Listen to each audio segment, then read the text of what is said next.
नमस्कार। Finally big boss OTT से Neha wash basin की छुट्टी हो गई है। आप विडंबना देखिए कि एक रात पहले जब प्रेस कॉन्फ्रेंस हुई तो वहां पर ये मैडम खुद को टॉप 2 में देख रही थी और विनिंग क्वालिटीज वगैरह की बात कर रही थी। और अगली ही रात यानी आज रात के एपिसोड में जो हमें देखने को मिलेगा, ऑल्दो लाइव के थ्रू ऑलरेडी सबको पता चल चुका है, 2 दरवाजे खुले जिसमें एक में राकेश जाते हैं, एक में नेहा भसीन जाती है, लेकिन राकेश वापस आ जाते हैं। नेहा वहीं से टाटा बाय बाय खत्म बाय बाय करके निकल जाती हैं। Neha wash basin big boss के इतिहास की सबसे दोगली, सबसे क्रिंज, घटिया और महाझूठी तो भी बची है। छम्मो जो है वो झूठ की जीती जागती इबारत। आई थिंक 1000 के आसपास झूठे मरे होंगे तब एक शम्मो शेट्टी पैदा हुई होगी।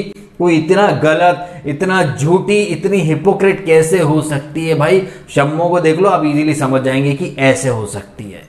चलो, एक जो झूठी है, एक जो दोगली है, एक जो निहायत ही क्रिंज कंटेस्टेंट, वो तो चली गई, लेकिन शम्मो बाकी है। और इनके झूठ देखिए, मतलब आप ये देखिए, इतना गुरूर और इतनी बेशर्मी ओढ़ के ये मोहतरमा आई हुई है बिग बॉस ओटीटी के अंदर। एक तरफ ये कल प्रेस कॉन्फ्रेंस हो रही थी, वहां पर ये कह रही थी, I am not somebody who comes with lots of planning plotting and someone who goes with the flow. ये प्लानिंग प्लॉटिंग मेरे बस की बात नहीं है। अच्छा, ये जो 6 वीक का कॉन्ट्रैक्ट करके फर्स्ट वीक में तुमने बोल दिया था, आप देख लीजिए कि कैसे पब्लिक को बेवकूफ बनाया जाता है, कैसे हर सीजन में। यहां तो चलिए 6 वीक का ही टाइम था और ओटीटी था 24/7 लाइव, तो बहुत सारी चीजें जो कंटेस्टेंट के मुंह से निकल चुकी हैं। और आप देखें कि कैसे कॉन्ट्रैक्ट, एक करार जो होता है वो निसरले एकदम नालायक कंटेस्टेंट को भी फाइनलिस्ट बना देता है। अब इतिहास में लिखा जाएगा कि Neha Bhasin big boss OTT season 1 की फाइनलिस्ट बन के बाहर हुई टॉप 6 में, जबकि ये तो 6 वीक क्या, तो पहले वीक में ही बाहर हो जाना चाहिए था शम्मो को और इसको,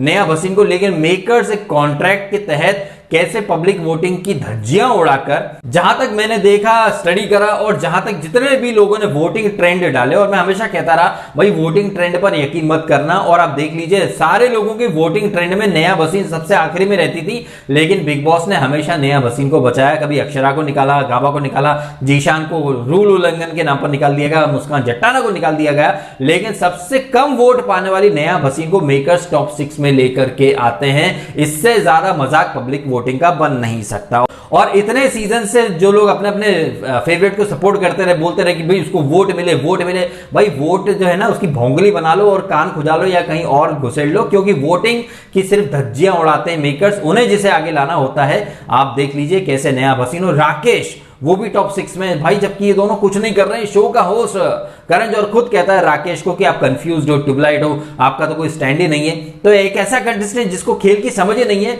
वो फाइनलिस्ट बन गया। भाई इससे बड़ा मजाक तो हो नहीं सकता। ये राकेश और शमिता की क्लिप मैंने काफी दिन पहले इंस्टाग्राम पर डाली भी है। ये राकेश और शमिता फर्स्ट वीक में टास्क के दौरान कह रहे थे ना, राकेश कह रहा था डोंट वरी, मेरे लिए मत करो, I am staying here for long time, और शमिता भी बोली थी सो एम आई। उसके बाद ये शमिता मीडिया के सामने बोल देती है, I am not somebody who comes with lots of planning and someone who goes with the flow। ये इतनी बकवास बातें करती है और ये शमिता इतना क्लास दिखाती है, लेकिन मुंह से सिर्फ कचरा निकलता है। इतनी झूठी, इतनी दोगली।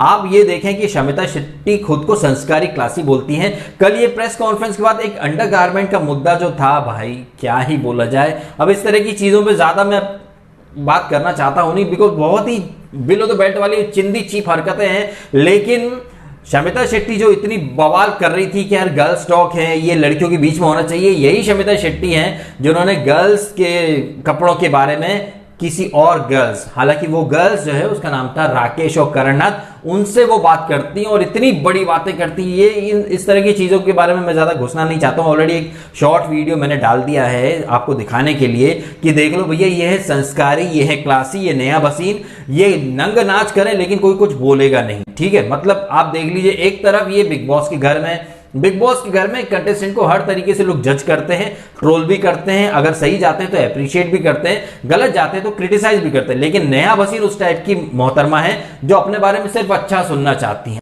अगर ये मोहतरमा अपने कपड़े बाहर रख रही हैं तो फिर उनके मतलब बात तक न की जाए, लेकिन ये कुछ भी बोल सकती हैं, टांग फैला के बैठी हैं। बोलना बिकम्स ह्यूज वाला क्राइम। ये पॉइंट आई थिंक किसी मीडिया वाले ने भी हाईलाइट करा था शमिता शेट्टी के लिए कि शमिता अगर अक्षरा कुछ बोलती तो आपने बहुत बवाल काटा, बट मूस जट्टाना ने भी कुछ बोला था मुंह मारने जैसा कुछ, वहां आपने कुछ नहीं बोला। तो शमिता शेट्टी ने चलो वहां स्वीकार कर लिया कि हाँ वो दोगली है, वो कन्वीनियंस के आधार पर मुद्दे बनाती है, वो नेहा के लिए बहुत ज्यादा बायस्ड है। और ये दोनों ही एक नंबर की बायस्ड चुड़ैलें हैं, जिसमें से एक चुड़ैल तो बाहर आ चुकी है, दूसरी चुड़ैल को अभी और जलील होना है। और जैसा कि काफी दिन से मैं कह भी रहा हूं कि ये जो दूसरी नंबर की चुड़ैल जो क्लासी खुद को बोलती है शम्मो, ये सिर्फ अपने जीजा के लिए जो एक न्यूज था और मीडिया का जो फोकस था उससे ध्यान डाइवर्ट करने की निंजा टेक्निक है। जब इनकी मम्मी घर के अंदर आई, अब पता चल रहा भाई इनके घर में सिर्फ अंग्रेजी में ही वार्तालाप किया जाता है। इनकी मम्मी से ये क्या पूछती है, इज जीजू out, is he fine, is he out. ओहो भाई, जीजा के लिए सिंपैथी बटोरने ये मोहतरमा आई है। हालांकि अपने जीजा और अपनी बहन जी के लिए सिंपैथी बटोरने में और मीडिया का अटेंशन उनसे डाइवर्ट करके खुद पर लाने के चक्कर में शमिता शेट्टी ने खुद को न सिर्फ एक नंबर की हिपोक्रेट, दोगली, झूठी और बेहद ही घटिया कंटेस्टेंट साबित कर दिया है, जो अपनी कन्वीनियंस के हिसाब से लड़कियों के कपड़े के बारे में लड़कों से बातें कर सकती है। और जब इनकी खुद की बेस्टी के अंडरगारमेंट्स कपड़े की बात हो तो फिर मीडिया के सामने बोलती कि ये बात ना कोने में आके लड़कियों से करनी चाहिए थी, इस बात का ढिंढोरा नहीं पीटा जाना चाहिए। तो शमिता शेट्टी कितनी बेशर्मी से अपने कन्वीनियंस के हिसाब से चित भी अपनी पट भी अपना रखना चाहती है। एक तरफ कहती है वो प्लानिंग करके नहीं है, एक तरफ 6 वीक का कॉन्ट्रैक्ट लेकर के आई है, शो में कोई कंट्रीब्यूशन नहीं दे रही है सिवाय उंगली दिखाने को 17 तरह के थोबड़े बनाने के। ना शमिता का कोई कंट्रीब्यूशन है, ना राकेश का, ना ही नया भसीन का। नया भसीन की बहन जी आई, उनको एक एपिसोड पहले उनको देखकर लग रहा पूरा खानदानी ऐसा भाई अफलातूनी हरकतें करते हैं।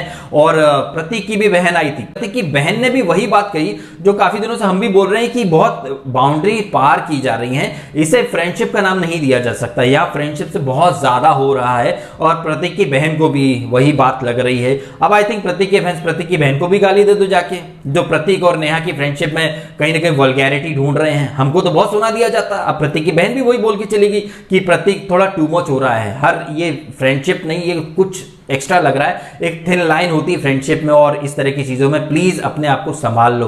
प्रतीक के फैंस प्रतीक की बहन को भी गाली दे दो, क्योंकि वो भी प्रतीक और नेहा की सो कॉल्ड फ्रेंडशिप में कहीं ना कहीं एक थिन लाइन और बाउंड्री की बात कर रही है। तो प्रतीक के जो फैंस है वो कैसे ठुक ठुक कर चाटेंगे, ये देखने लायक बात होगी। क्योंकि अब तक वो प्रतीक के फैंस नेहा और प्रतीक की जोड़ी को बहुत जस्टिफाई ग्लोरीफाई कर रहे थे। अब प्रतीक की बहन को भी जरा गालियां दे डालो, क्योंकि उन्होंने भी कहीं ना कहीं इस फ्रेंडशिप में एक बाउंड्री की बात कर दी है।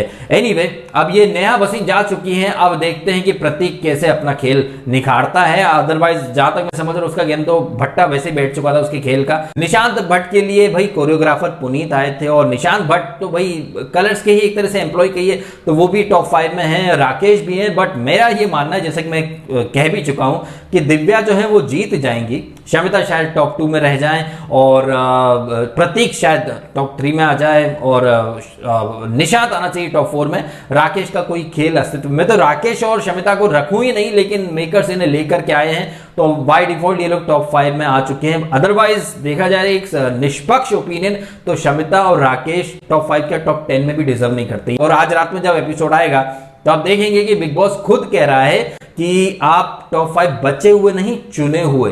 तो ये टॉप 5 में किसको चुनकर लाना था, ये बिग बॉस खुद अपने ही मुंह से बोल देगा कि आप हैं चुने हुए। बाद में फिर ये लोग बोल देते कि जनता ने वोट दिया, जनता ने बचा, जबकि ये बिग बॉस के चुने हुए कंटेस्टेंट हैं, जो कि बिग बॉस ने अपनी मर्जी से डे 1 से ही चुन लिए थे। यहां तक लाने के लिए सिर्फ इतना नाटक नौटंकी ये लोग करते हैं। पब्लिक ने वोट करा, पब्लिक ने बचाया। अरे भाई, वीक 1 में ही हमने समझ लिया था निशांत और मुस्काना को पब्लिक नॉमिनेट करती है और अगले दिन वही पब्लिक सेव कर लेती है। तो भाई किसको बेवकूफ बना रहा है? नया भसीन, जिसको सबसे कम वोट आते हैं वो बच जाती है, और नया भसीन से ज्यादा जिन्हें वोट मिले वो लोग बाहर हो जाते हैं। तो मेकर्स का ये गेम है, आप समझ लीजिए। शमिता शेट्टी जो है वो सिर्फ कुंद्रू ऐप के जो वल्गर वीडियोस थे और जो केस बना है, और कुंद्रू ऐप की वजह से शिल्पा शेट्टी की जो रेपुटेशन पर धक्का लगा। देखिए भाई, ना शिल्पा शेट्टी कोई महान अभिनेत्री है भारत की, और शमिता तो कहीं से कहीं तक है ही नहीं, लेकिन इतना गुरूर, इतना घमंड, इतना क्लास दिखाती, जबकि क्लास तो कहीं नहीं, एकदम ग्रॉस दिखती, थर्ड क्लास दिखती हैं शमिता शेट्टी। और आश्चर्य की बात है कि मीडिया के जो लोग हैं वो शमिता के पीआर बन के आए हैं, और फीपा फूज वाली जो आंटी हैं वो तो टनों के भाव से मेकअप लगाकर बैठ जाती हैं और एक ही सवाल पूछती है। राहुल के टाइम पर भी, राहुल वैद्य के टाइम पर भी, राहुल आप रूबीना फ्लाइट में चढ़ पड़ते हो, यहाँ ये राकेश को बोले आप शमिता फ्लाइट में। मतलब इनके सवाल भी फिक्स है। बॉटम लाइन ये है कि ये चाहे फूफी हो, चाहे वो दैनिक जागरण की बोल रही थी, और एक नया भसीन की कट्टर समर्थक। भाई कोई पागल ही होगा जो खुद को जर्नलिस्ट बोल रहा है लेकिन नेहा भसीन को मोस्ट रियल मोस्ट यूनिक, अरे भाई टोटल फेक थी वो। और अगर तुमको वो नेहा भसीन रियल लग रही थी तो मुझे तुम जर्नलिस्ट का एक पीआर ज्यादा लग रही थी। वो एक जर्नलिस्ट जो बैठी थी, सारे ही ये सो कॉल्ड जर्नलिस्ट देखे दिखाए बिग बॉस के हर सीजन में पहुंच जाते हैं। बताइए इतने नल्ले लोग हैं कि पहुंच जाते हैं हर सीजन में, और फिर मेकर्स बोल देते हैं कि कोई भेदभाव नहीं होता है। जो गिने चुने लोग हैं इनके व्हाट्सएप ग्रुप में, उन्हीं को ये लोग बुला लेते हैं, उसके बाद बोल देते हैं कि शो में कोई भेदभाव नहीं होता है। तो नेहा भसीन नाम का कचरा बिग बॉस से साफ हो चुका है। अब टॉप 5 में है शम्मो और राका, जो कि ऑलरेडी किसी डिजर्विंग के हक पर अब तक डाल के बैठे हुए हैं डाका। देखते हैं कि बिग बॉस इनको और ऊपर लाता है या फिर नीचे से ही वटा देता है। अब आप कमेंट करें आपके ओपिनियन, कि आपको नहीं लग रहा कि नेहा भसीन जैसा कचरा तो साफ कर लिया है, शमिता को भी निकल जाना चाहिए, लेकिन शायद बिग बॉस अभी शमिता को और ज्यादा जलील होने का मौका देंगे, क्योंकि शमिता शेट्टी खुद ही खुद को जलील करने आई है। परिवार की नाक बचाने आई थी, नाक कटा के जा रही है शमिता शेट्टी, ऐसा मुझे लग रहा है। अभी तो इसे और जलील होना है। क्या लगता है आपको, कमेंट करके अवश्य बताइएगा। और ये जो जर्नलिस्ट आए थे, ये जर्नलिस्ट कम कोई नेहा का पीआर कोई शमिता का पीआर ज्यादा लग रहा था, ऐसा मेरा मानना है। आपका क्या मानना है, कमेंट अवश्य करके बताइएगा। और अगर आपको ये वीडियो अच्छा लगा है तो इसको भी लाइक करना, कमेंट करना, शेयर करना और करना सब्सक्राइब डीएसके टॉक्स को, अगर आपने नहीं किया है तो। आपने समय निकाला, वीडियो देखा, आपका बहुत बहुत धन्यवाद।